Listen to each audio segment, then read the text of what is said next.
So this is Bryson and Greg with Electro. We're going to go ahead and start off by getting the current sensor reading to make sure it's communicating correctly. So you can see it's reading back, left, and right. And then I will tell it to start mapping. From here, it is executing right wall following code, where basically it will traverse the entire right wall of the map, while also doing odometry correction via the IR sensor readings, as Greg will describe earlier.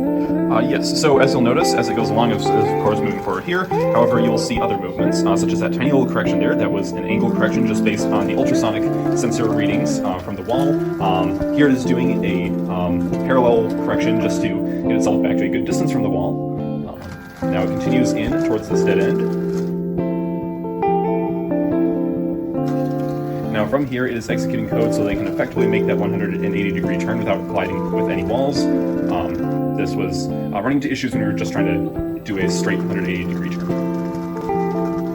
Here we see another course correction just to get it a little further away from that wall.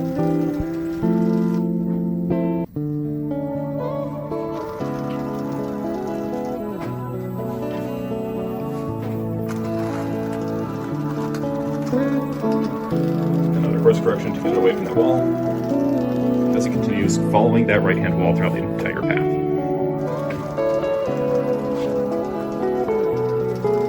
It's also doing its angle corrections by reading the ultrasonics on each side and verifying that the distances have not changed significantly throughout the course of each forward movement.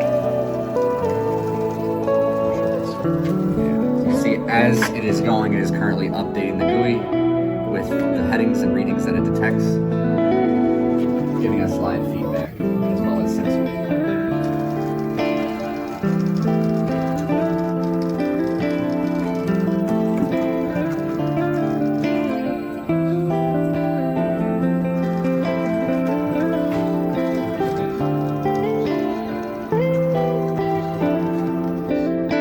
Course correction there is enough that even though it did bump the walls just a tiny bit on its way around in there, it is still able to recover.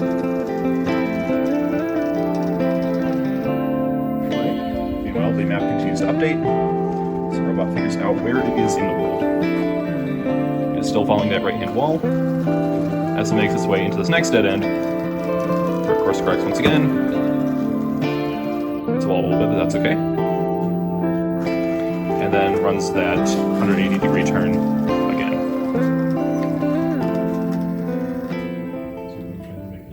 Now we'll continue following around this here until it reaches the starting location once again.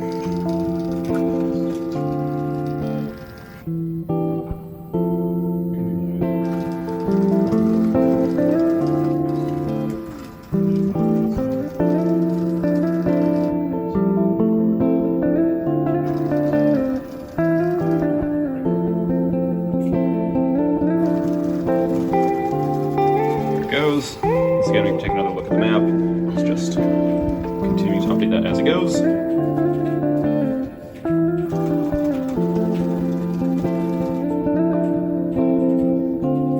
And of course, there are some sections on the map where it has not been able to explore, like the outer walls, the walls inside of here, where it is of course not able to get to, and the walls back there as well. And that is reflected on the map here, even as it continues to move around.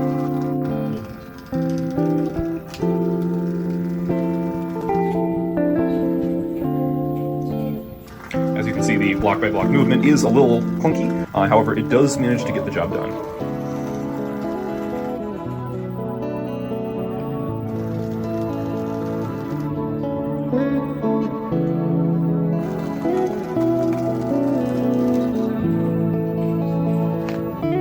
Alright, at this point it has filled in all of the spots on the map.